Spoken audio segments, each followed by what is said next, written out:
langsung saja kita perkenalkan narasumber kita pagi hari ini. Ada Ketua Umum Apindo Haryadi Sukamdhani. Selamat pagi, Pak Haryadi. Ya, selamat pagi Mbak Vita, Mas Bayu. Ya, selamat pagi.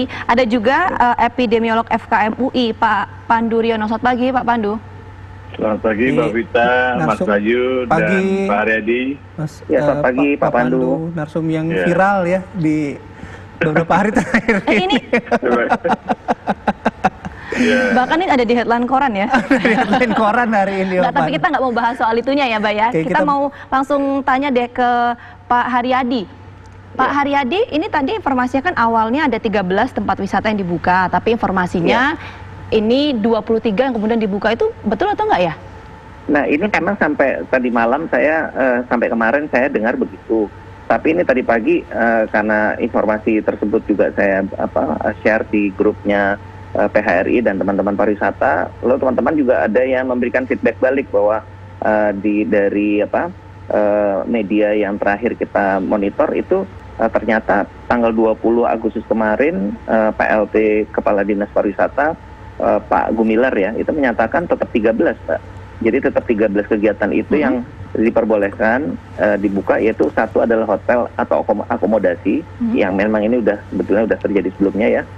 Termasuk juga di situ ruang pertemuan, tapi kapasitasnya hanya boleh 50%. Lalu restoran dan rumah makan, ini juga kapasitasnya pengunjungnya 50%. Lalu ada kawasan pariwisata, ini juga ada pembatasan untuk pengunjung, untuk kapasitasnya 50% dengan anak di bawah usia 9 tahun dan yang di atas 60 tahun itu dilarang masuk. Lalu juga sama ya, ketentuan yang sama untuk Taman Marga Satwa dan Kebun Binatang.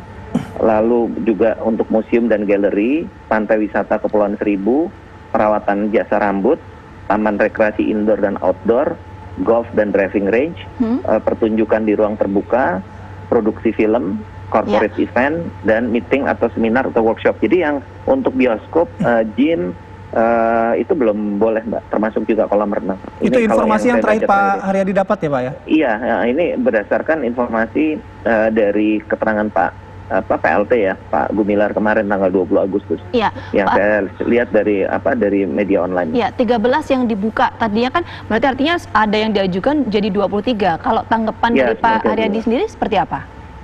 Iya, memang ini kontroversi terus ya Mbak ya, karena memang di satu sisi kalau dari pelaku usaha pariwisata tentu inginnya ini dibuka, tentu dengan tingkat implementasi protokol kesehatan yang optimal ya. Tapi di lain pihak juga melihat perkembangan kasusnya juga masih meningkat, juga masyarakat juga masih ada keraguan gitu ya, ada keraguan juga kekhawatiran. Jadi memang ini dilema gitu. Di satu sisi dari sisi ekonominya memang sudah berat sekali untuk teman-teman di pelaku pariwisata khususnya Mbak. Oke. Nah, Pak Haryadi, tapi setidaknya gini kan kemarin 13, terus kemudian ada wacana 23, kemudian direvisi lagi.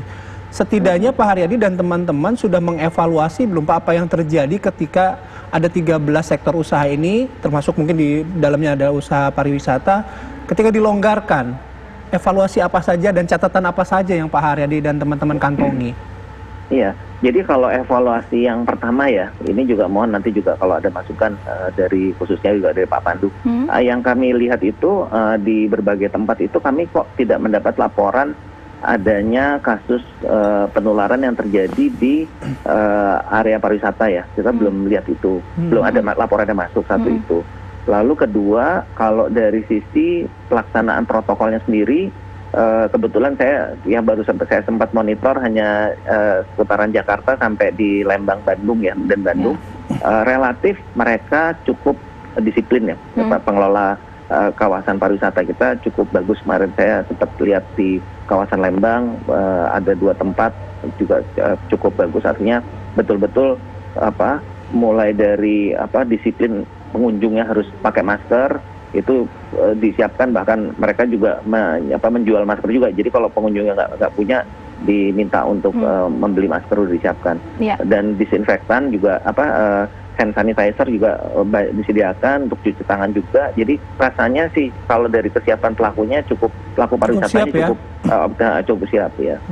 Namun juga catatan kita juga Mbak Vita dan Mas Bayu itu memang tetap pergerakannya tidak merata ya. Jadi yang kemarin cukup ramai hanya seputaran yang terjangkau dengan jarak mobil dari Jakarta. Tapi kalau yang sudah Solo, Jogja dan seterusnya itu relatif juga belum terlalu mengangkat sih ininya apa namanya untuk pengunjungnya. Demikian. Saya mau ke Mas Pandu. Mas Pandu, dengan ada meskipun direvisi ya tadi kalau kata pernyataan Pak Haryadi tadinya mau dari 13 mau ke 23 kemudian tetap jadi 13. Kalau Mas Pandu sendiri mengamatinya gimana dengan revisi ini? Sebenarnya itu menunjukkan kehati-hatian ya. Jadi memang pembukaan atau dalam masa transisi ini memang diizinkan untuk kegiatan-kegiatan yang terbuka. Jadi semua tempat-tempat wisata yang terbuka itu relatif rendah risikonya. Dan juga protokol 3M mudah diterapkan dan mudah diawasi. Dan itu satu mengembirakan bahwa selama pembukaan itu tidak ada ekses atau tidak ada laporan bahwa peningkatan kasus bermuara di tempat-tempat hiburan. Dan ini yang perlu terus ditingkatkan nih, karena kalau perlu kita menggiatkan tempat hiburan ini sebagai sarana edukasi juga. Misalnya barang siapa yang pengunjung yang terus memakai masker dan memang tidak ada yang ini akan mendapat hadiah satu tiket gratis lagi gitu masuk. Nah ini dengan demikian kan ada peran dari tempat-tempat wisata untuk mengedukasi. Jadi penting bahwa masyarakat yang datang untuk berwisata, untuk kegiatan-kegiatan supaya tidak terlalu lelah, tapi juga tetap menerima edukasi. Nah ini yang perlu ditingkatkan dan dengan demikian kita mulai memikirkan tempat pariwisata mana lagi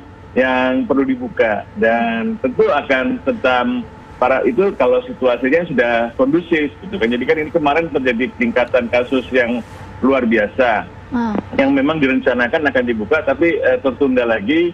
Dan mungkin akan dievaluasi lagi setelah nanti dua minggu atau seminggu depan. Kalau memang ada tempat-tempat yang rendah risikonya akan diizinkan dibuka, tapi tetap harus diawasi ketat protokol kesehatannya. Nah, Pak Pandu bicara soal protokol kesehatan, kalau Pak Pandu melihat sulit nggak sih Pak protokol kesehatan ini kemudian bisa diterapkan secara ketat di tempat-tempat wisata yang dibuka?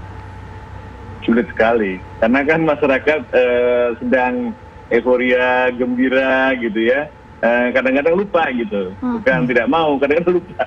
Nah ini yang kewaspadaannya terus ditingkatkan. Karena itulah tadi saya mengajak kepada tempat-tempat pengelola pariwisata untuk memikirkan, membuat satu inovasi-inovasi untuk sarana edukasi dan sehingga masyarakat yang memanfaatkan tempat wisata tetap waspada dan tetap menggunakan protokol kesehatan tanpa dipaksa, tanpa harus diawasi. Hadiahnya adalah motivasi supaya mereka dan nanti kalau mereka dapat tiket gratis kan senang juga. Ada inovasi, ada edukasi ya tadi dari Pak Pandu. Tapi nanti kita tanyakan ke Pak Haryadi bagaimana mengelola masukan ini ya. Nanti sesaat lagi kami akan kembali di Apa Kabar Indonesia Pagi.